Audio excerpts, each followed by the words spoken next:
ಕಾಯಿಲೆ ಬಂದ್ಬಿಡುತ್ತೆ. ಈಗ ಅದು ಪಿತ್ತಕೋಶದ ಬಾವು ಇದು ಮಾಡಲೇಬೇಕು. ಆ ವ್ಯಕ್ತಿ ಸುಡಬೇಕಾಗ 7-8 ಜನ ಬಿದ್ದಿಯಾಗಿ ಹಿಡ್ಕೊಂತಿದ್ದಂತೆ. ಶ್ರೀಮಂತರೆಲ್ಲ ನೋಡಿದ್ರಂತೆ, ಹೋದ್ರು, ಸ್ನಾನ ಮಾಡಿದ್ರಂತೆ. ನೀವು ಯಾರು ಮುಟ್ಬೇಡಿ ಅಂದರೆ ಅವ್ರಿಗೆ ಎಷ್ಟು ದಿಟ್ಟವಾಗಿರ್ತಕ್ಕಂಥ ಒಂದು ಶಕ್ತಿ ಇದೆ.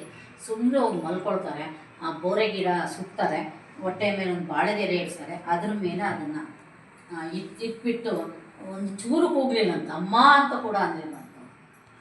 ಇಂಥ ಮಹಿಮಾ ವ್ಯಕ್ತಿಗಳು. ಈಗ ನಾನು ಬುಕ್ಸ್ ತೊಗೊಂಡು ನಿಮ್ಮ ಮಕ್ಕಳು ಮಿಂಗಲ್ ಹಾಕ್ತೀನಿ. ಅದನ್ನೇ ಯತೀಶ ಏನು ಗೊತ್ತಿದ್ರು ಬೇರೆಯವ್ರಿಗೆ ಕೇಳೋದ್ರಾಗಲಿ ಅವ್ರ ಜೊತೆ ಸೇರಿಕೊಂಡೇ ಬೆಳೆಯೋದು.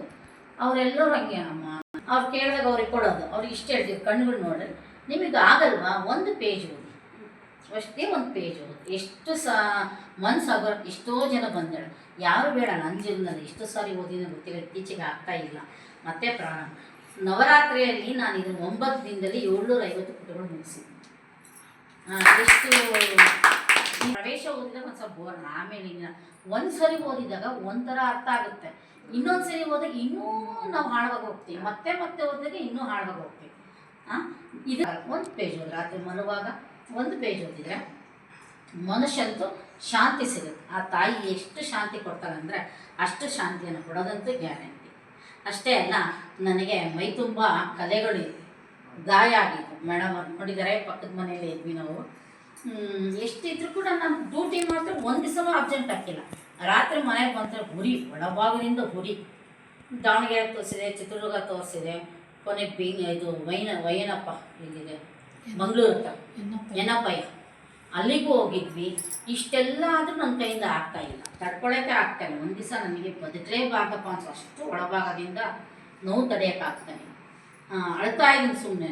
ಅದು ಯಾವಾಗ ಮಲಗಿದ ಶ್ರೀಮಾತೆಯವರು ಇದೇ ಥರ ಬಿಳಿ ಸೀರೆ ಉಟ್ಕೊಂಡು ಕೆಂಪು ಬಾರ್ಡರ್ ಹೊಚ್ಕೊಂಡು ಮಲಗಿದ. ಮಧ್ಯರಾತ್ರಿ ಆಗಿ ಬೆಳಗಿನ ಜಾವ ಹತ್ರ 10 ಸುಸ್ತಾಗಿ. ಸತ್ಯವಾದ ಮಾತಿದು. ನನ್ನ ಮೇಲಿರ್ತಕ್ಕಂಥ ಹೊದಿಕೆನ ತೆಗೆದು ನನ್ನ ಕೈ ಹಿಡಿದು ಎತ್ತಿ ಪುಸ್ತಕ ಕೊಟ್ಟು ಓದಿದ್ದು ನೀನು. ಅವರು ಕೂಡ ನನ್ನ ಪಕ್ಕದಲ್ಲಿ ಕುಕ್ಕರ್ಗಾಲ ಗೋಡೆಗೆ ಹೊರ್ಕೊಂಡು ಅವರು ಚಾಮುಂಡೆ ದುರ್ಗಾ ಪರಮೇಶ್ವರಿ ಅಂತ ಒಂದು ಹಾಡಿದ ಒಂದು ಪುಸ್ತಕ ಇದೆ, ಶಿವಮೊಗ್ಗಕ್ಕೆ ಓದೋಕೆ ಬಂದಿದ್ದು ಭಕ್ತರಲ್ಲ. ಅದನ್ನು ಆ ಪುಸ್ತಕ ಇಟ್ಕೊಂಡು ಓದ್ತಾ ಕೂತ್ಕೊಂಡ್ರು.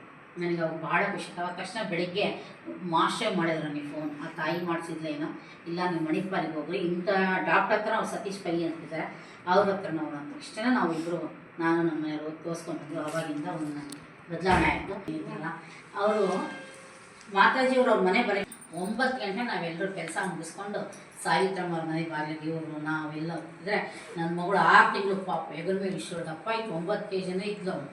ಹಾಕೊಂಡ್ಬಿಟ್ಟು 9ರಿಂದ 10 ಗಂಟೆವರೆಗೂ ಶ್ರೀಮಾತೆ ಅವ್ರ ಕಥೆಯನ್ನು ಮಾತಾಜಿಯವರು ಹೇಳ್ತಾರೆ. ಕೊಡಿ ಮಾತಾಜಿಯವ್ರು ಮಲಗಿದ್ರೆ ನಮ್ಮ ಮೇಡಮ್ ಅವ್ರು ಕೇಳ್ತಿದ್ರು, ನಾವು ಕೊಡ್ತಿರ್ಲಿ ಅಂತ ಒಂದು ಮಾತಾಜಿಯವರು ಅಷ್ಟೇ. ತುಂಬ ಒಂದು ಒಳ್ಳೆ ಗುಣ.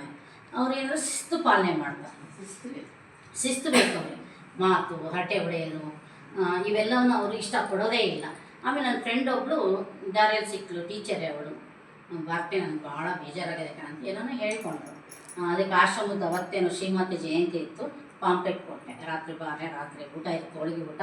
ಅನ್ನದಾನ ಅಂದರೆ ಭಾಳ, ಅನ್ನ ಸಂತರ್ಪಣೆ ಅಂದರೆ ಭಾಳ ಇಷ್ಟ ನಾನು. ಬೆಳಗ್ಗೆಲ್ಲ ಬಾರಮ್ಮ ನಿಮ್ಮ ಮಕ್ಳು ಕರ್ಕೊಂಡು ಬಂದು ತುಂಬ ದುಃಖದಲ್ಲಿದ್ದಾರೆ. ಆಶ್ರಮಕ್ಕೆ ಬಂದಿದ್ದಾರೆ, ಪ್ರವಚನ ಕೇಳಿದರು, ಎಲ್ಲ ಮುಗೀತು. ಊಟದ ಟೈಮಲ್ಲಿ ಬಾರ್ತೆ ನನ್ನ ಮಾತಾಜಿ ಮಾತಾಡಿ ತುಂಬ ಜನ, ಸುಮಾರು ಒಂದು 300-400 ಜನ ಇದೆ.